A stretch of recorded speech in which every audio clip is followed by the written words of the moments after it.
So basically what Guru Raj showed to us is a classical case of what all of us face in our clinic. We have a patient with a history which suggests of hip and spine. They already come with images to us which shows that there's a hip pathology and spine pathology. And as doctors, you want to give the best result for the patient.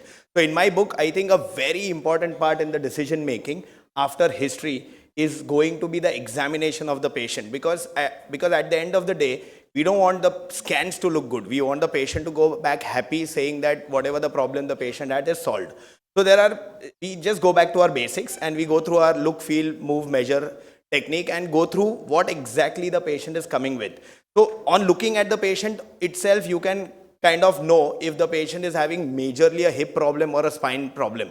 Like a patient with spine will be typically crouched, or an acute patient with spine problem will have a classical list towards one side. Whereas a patient with a primarily hip issue will be holding pain around the hip. The leg would be a little flexed towards the place where the patient has pain. You could see some external rotation also on that side. So that kind of gives us an idea on looking is which way the tables are tilting towards. The next part comes, and that is very important, is the gait of the patient.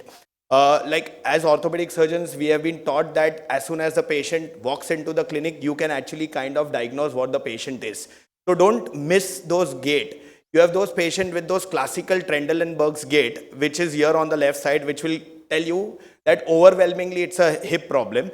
There are certain other types of gait also which can be a mismatch. So like on the right side, you see this lady who's walking with an antalgic gait. So here it could be a hip, or it could be severe pain related to sciatica, or maybe even a SI joint involvement.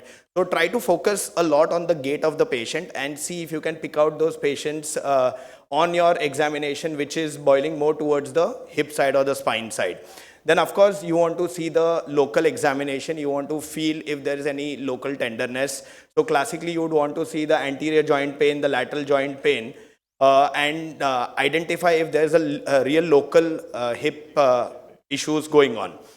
For spine, you have those typical point tenderness on the spinous process or the paraspinal feel of the facet joint, and a thumping tenderness suggesting of severe spasm in the spine. So that could give you a little bit of idea of going towards the hip or towards the spine.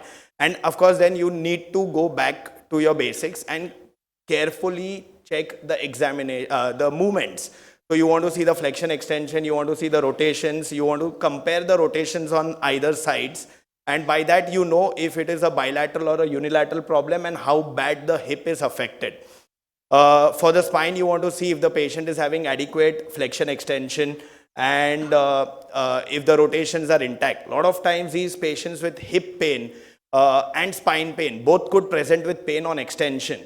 But let's say if the patient is having pain on extension, and if you keep a small table in front and support the leg on the table by flexing the leg, and then you extend the patient and the patient still has pain, then you know that the pain was coming from the hip. So these are few things by which you can know. And then of course we have been taught about so many different special tests which are available both for the spine and hip. But I think these three tests will very categorically tell you which way the patient is tilting towards. So Trendelenburg's test is direct outline that telling that there's a problem with the hip joint. You have SLR, active SLR, passive SLRs telling you if you've got a significant sciatic nerve irritation.